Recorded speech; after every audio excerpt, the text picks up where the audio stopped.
مبروك مرة أخرى، منتخب عربي جديد ينضم إلى كتيبة المنتخبات العربية المتأهلة إلى كأس الأمم الإفريقية القادمة في المغرب 2025. منتخب تونس برقم قياسي 17 مرة تأهل متتالي، وهذا إنجاز كبير رغم كل الصعوبات، رغم الأداء الغير مقنع للمنتخب التونسي في التصفيات، ولكن استطاع في الأخير أن يحقق المراد وهو التأهل إلى كأس الأمم الإفريقية. قبل الخوض في التفاصيل الفنية لهذه المباراة لابد أن نذكر بنتائج المباريات الأخرى التي تزامنت مع هذا اللقاء. مباراة ليبيا ورواندا مباراة مهمة، هي مباراة التشبث بالأمل للمنتخب الليبي الذي فاز خارج الديار على منتخب رواندا بهدف دون مقابل، هدف لفهد سعد محمد في الدقيقة 80 من المباراة. فهدف مهم يرفع رصيد المنتخب الليبي إلى 4 نقاط ويتشبث بالأمل أو يبقي على أماله في المباراة القادمة بمشيئة الله، وإن شاء الله يكون التوفيق حليف ليبيا. اليوم المفاجأة الكبيرة وهي تأخر وخسارة السودان اليوم أمام النيجر. المباراة كانت في العاصمة التوغولية لومي، وفوجئنا بأداء السودان الغير مقنع تماما على عكس المباراة السابقة. المنتخب السوداني رفيق لم يقدم العرض المنتظر، خسارة كبيرة ثقيلة 4 مقابل لا شيء. 4-0 نتيجة ثقيلة. قلنا الشوط الأول كان غايب في بدايات المباراة، ولا ردة فعل أيضا بعد الهدف الأول أو الثاني. تسجيل الهدف الثالث من السودان من منتخب النيجر عزز النتيجة، ومن ثم بداية الشوط الأول نفس الخطأ اللي صار معاهم في الشوط الأول صار في الشوط الثاني. بدايات الدقائق الأولى من الشوط الثاني سجل عليهم المنتخب النيجيري الهدف الرابع اللي عزز به النتيجة وخلاه يكمل المباراة بأريحية. منتخب السودان مستسلم تماما كليا، ولا ردة فعل ولا هجمة، حتى أنه ما سجلش ولا حتى هدف الشرف. يعني صراحة استسلام تام من المنتخب السوداني، وجه شاحب غير منتظر بالنسبة لكل النتائج اللي مر عليها والوجه الجيد اللي كان فيه من المباريات. إن شاء الله المنتخب السوداني يوفق في الجولة الأخيرة هو وليبيا. نأتي إلى المباراة طبعا الدراماتيكية، صح يا كابتن سامي؟ أولا مبروك، انتصار كبير، ونقول بغض النظر عن كل السلبيات التي سنتحدث فيها، ولكن نتحدث ونقول مبروك. اليوم المهم هو التأهل.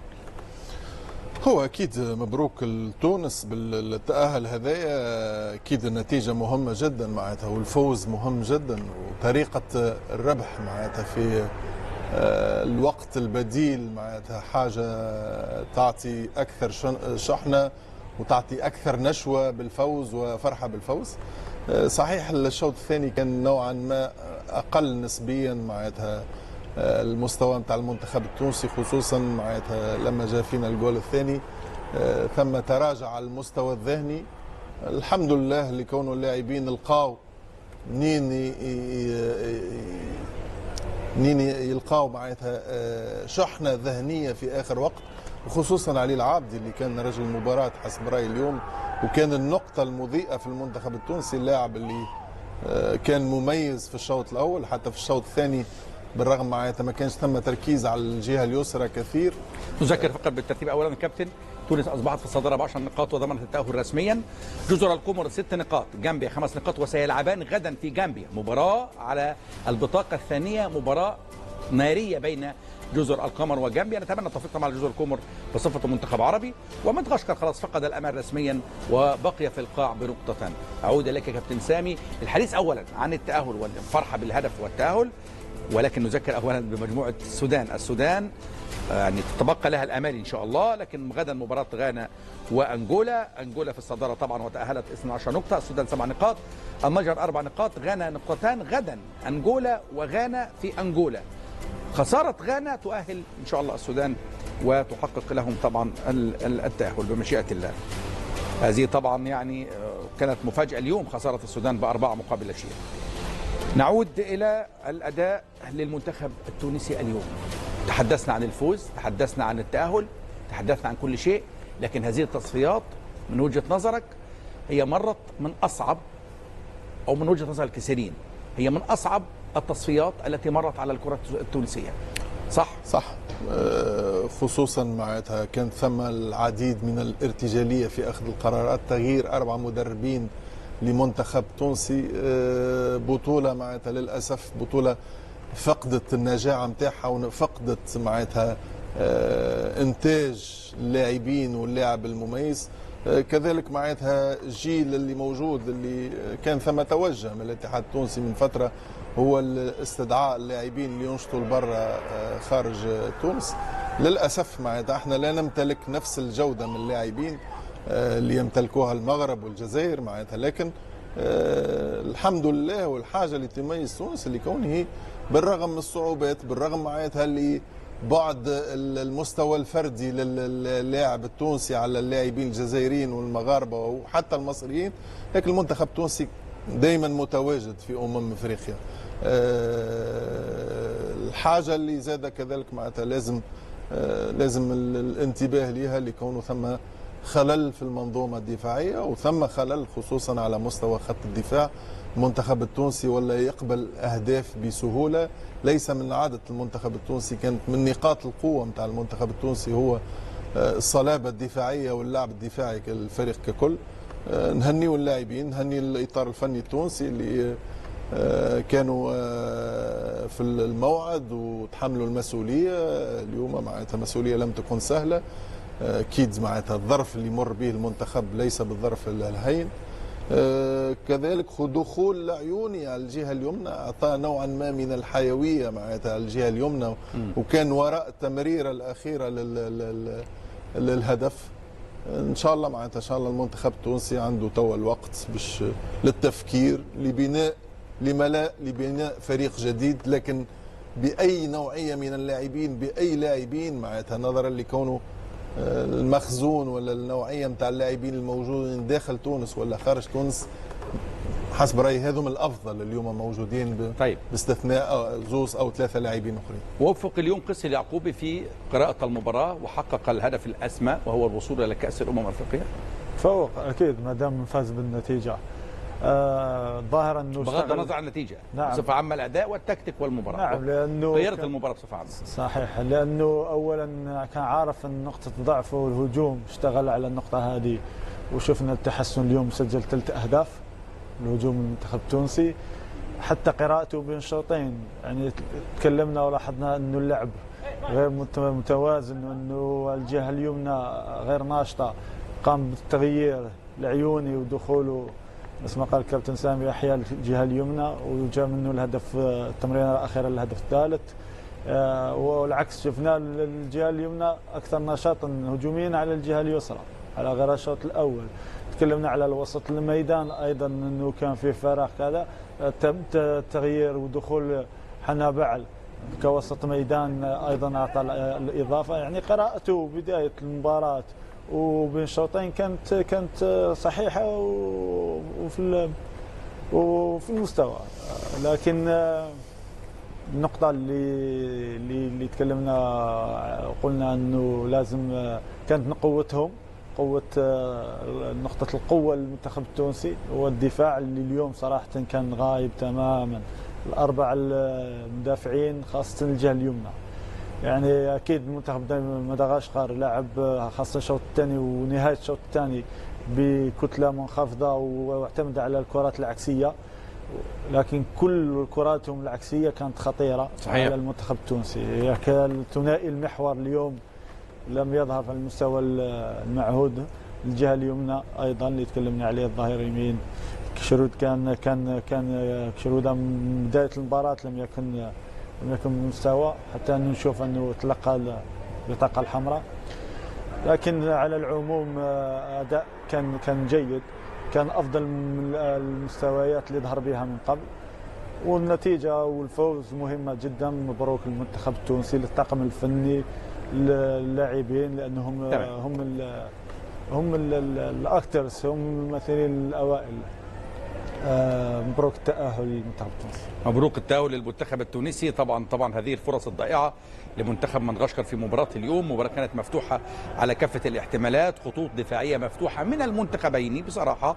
مباراة كانت طبعا مفتوحة على كافة الاحتمالات، لأن منتخب مدغشقر كان يتشبث بأمل التأهل من خلال فوزه في هذه المباراة، والمنتخب التونسي كان يسعى طبعا للتأهل من خلال الفوز في هذا اللقاء. طبعا كانت هذه إطلالة على المباراة وإطلالة على منتخب منتخب السودان الذي يتشبث بأمل التأهل أيضا بعد الخسارة الثقيلة اليوم أمام النيجر. لابد أن يفوز على أنجولا في المباراة القادمة، وإن شاء الله يحقق هذا الإنجاز منتخب السودان. ليبيا يتشبث أيضا بالأمل بعد فوزه اليوم على رواندا. نأتي إلى منتخب تونس الذي تأهل رسميا الليلة إلى كأس الأمم الإفريقية، ولكن تبقى النقاط الكثيرة في هذه المرحلة للمنتخب التونسي. كابتن سامي، لدي عدة محاور للحديث عن منتخب تونس.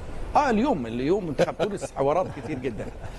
أول محور من وجهة نظرك، خلاص تأهل ورسميا حقق المراد المنتخب التونسي، هل من وجهة نظرك يتم التعاقد مع مدير فني جديد في هذه المرحلة أم الإبقاء على قيس اليعقوبي؟ هذا رقم واحد. رقم اثنين، التوليفة الدفاعية والعناصر الكبيرة التي نالت الكثير من الانتقادات في الفترة الأخيرة على رأسها مرياح وطلبي، واليوم ظهروا بصراحة بشكل أقل بكثير كمان من المستوى المباريات السابقة. هل يتم عملية روتيشن وتغيير في التشكيلة الرئيسية لبعض العناصر وعلى رأسها هذا الثنائي كما كان في الثلث الأمامي وتمت طبعا الإطاحة بالمساكني وفرجاني ساسي، أم البقاء عليهم كخبرات باقية مع المنتخب؟ تغيير كمان أمان الله مميش الحارس المستقبل للمنتخب التونسي اليوم، وخروجه بعد خطأ كبير طبعا له، وهذه النقطة ربما تؤثر عليه في المستقبل. عدة محاور كثيرة لكن أريد منك الإجابات سريعة. أنا دايما مع المدرب التونسي، أكيد استمرار قيس اليعقوبي، لما لا؟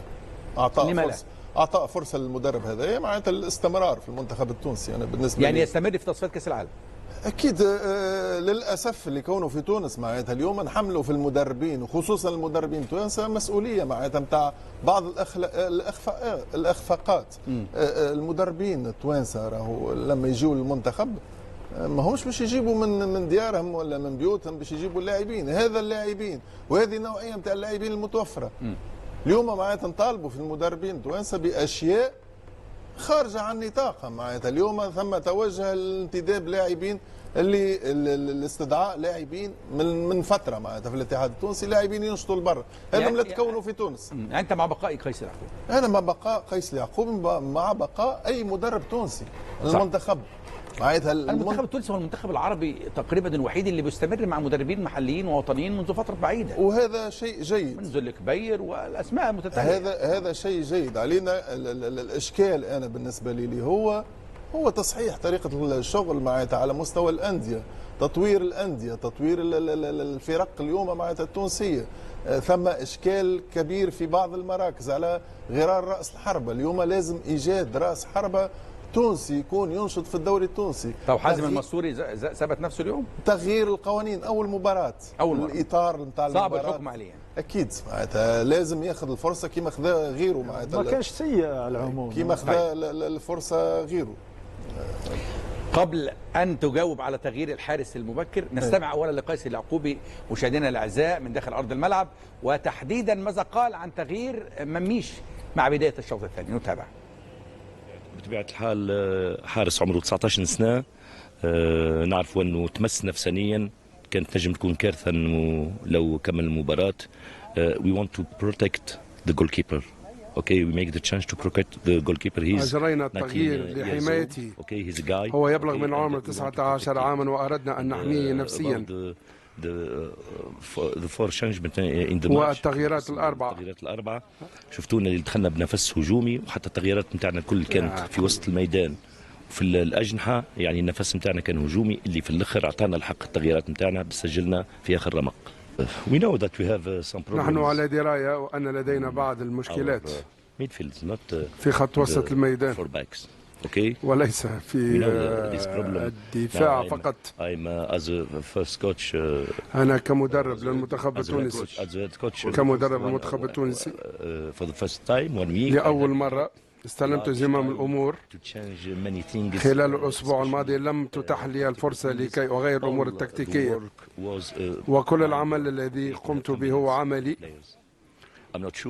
لست متأكد إن سأكون أنا المدرب الأول للمنتخب التونسي. لا أعرف إن كنت سأبقى على رأس المنتخب، ولكن إذا استلمت زمام الأمور فإنني سأغير كثير من الأشياء. طيب هذا هو حوار قيس اليعقوبي وجاء في وقته. أولا نعود لاستكمال المحاور. محور تغيير حارس المرمى. هو قال أرحت لأنه حس أنه هو مضغوط نفسيا. مميش وتبديله وهو حارس شاب صغير ممكن هذه النقطة تؤثر عليه في المستقبل. أنا غير موافق معك. بالنسبة لي ما نضحيش بلاعب. قطع نظر. مش موافق قيس في هذه الإجابة. قطع نظر على مباراة وأهمية المباراة، أنا ما نضحيش بلاعب. اليوم لاعب معناتها أنت تنتظر، والحارس هذا أشاد به الجميع في الفترة الأخيرة، وحارس ممتاز عنده إمكانيات أكيد. ولكن الخطأ اتقرر منه في الدوري المحلي نفس الخطأ. أكيد اللي كونه يمر بالفترة صعبة ومر معناتها قام بعديد من الأخطاء، لكن اليوم المباراة هذه تنجم توقف مسيرة نتاع لاعب اللي هو ينجم يكون موجود ل10 سنوات للأمام. يعني أنت تختلف مع قيس في هذا. أنا بالنسبة لي دائما نحمي اللاعب، بالنسبة لي معناتها اللاعب نحميه مش كي نخرجه من الملعب. ولو أني معناتها بالنسبة لي من قبل المباراة الحارس دحمان كان مميز في الدوري التونسي. صحيح. معناتها قدم أداء وقدم مستوى، وكان معناتها نقطة فارقة في النادي الصفاقسي، وانقذ النادي الصفاقسي في العديد من المباريات، وحارس ممتاز، وكان الحارس الاساسي في كاس العالم، الحارس الاول نتاع المنتخب، كان متالق في كاس العالم. اكيد كانت نجم تتقبل اللي كونك انت اليوم تغير الحارس بعد ما ارتكب خطا في ناديه، لكن الحارس في المنتخب انا بالنسبه لي وجهه نظري ما نضحيش بالحارس. تمام. الحمد لله معناتها المنتخب فاز، وان شاء الله معناتها ان شاء الله الحارس هذايا طيب يتمكن من استرجاع ثقته في نفسه، نظرا لامكانياته، نظرا لحاجه تونس بحراس على المستوى هذا. السلام عليكم ورحمة الله وبركاته. المنتخب التونسي بينجح في الفوز على منتخب مدغشقر ب3 أهداف ل2 في بريتوريا بجنوب أفريقيا، وبيتأهل بشكل رسمي لنهائيات بطولة الأمم الأفريقية اللي هتقام إن شاء الله في المغرب. وطبعا مباراة اليوم كانت غاية في الإثارة، وكان فيها يعني كل شيء بصراحة منذ صافرة البداية وحتى صافرة النهاية. طبعا المباراة لم تبح بكامل أسرارها إلا في الوقت بدل الضايع. المباراة بدأت بهدف مبكر لحمزة رفيعة بعد مرور 6 دقائق، لكن خطأ يعني فادح لحارس مرمى المنتخب التونسي أمان الله مميش، والهدف طبعا يعني يتحمله هدف التعادل لمنتخب مدغشقر في الدقيقة 20، وهدف ذاتي طبعا. لكن سيف الله لطيف سجل الهدف الثاني للمنتخب التونسي في الدقيقة 39، والشوط الأول كان خلاص هينتهي على نتيجة 2-1، لكن إبراهيم صموئيل عمادة سجل هدف التعادل لمنتخب مدغشقر في اللقاء، وبينتهي الشوط الأول بالشكل ده وبالنتيجة دي، والأمور فضلت على حالها بالتعادل بهدفين لكل منتخب لحد الدقيقة 90 تقريبا، اللي عرفت طبعا طرد وجدي كشريدة بعد حصوله على الإنذار الثاني وبورقة حمراء. طبعا ترك المنتخب التونسي ب10 لاعبين، ورغم كده نجح علي العبدي في تسجيل هدف الفوز في الوقت المبدد، يعني تكون 3 نقط غاية في الإثارة والتشويق والأهمية لمنتخب تونس، اللي تقريبا قدم واحدة من أفضل مبارياته في التصفيات، ورفع رصيده للنقطة رقم 10 في الصدارة قبل جولة من نهاية التصفيات، في حين منتخب مدغشقر توقف رصيده عند 2 نقطتين طبعا في المركز الأخير. تونس كده يعني بتنهي المباراة وترفع عدد انتصاراتها في المجموعة الأولى إلى 3 انتصارات من 5 مباريات، مع التعادل في مباراة والخسارة في مباراة أخرى. وسجل المنتخب التونسي خلال هذه المباريات 7 أهداف كاملة، في طبعا نسبة عالية جدا تفوق الهدف في كل مباراة، مع استقبال 5 أهداف من ضمنهم هدفين من مباراة اليوم أمام مدغشقر. بنتمنى حظ أوفر لمنتخب مدغشقر الشقيق اللي كان يعني بياخد تصفيات قوية جدا، ولكن ما قدرش يعني يجاري برضو المنتخب التونسي النهاردة.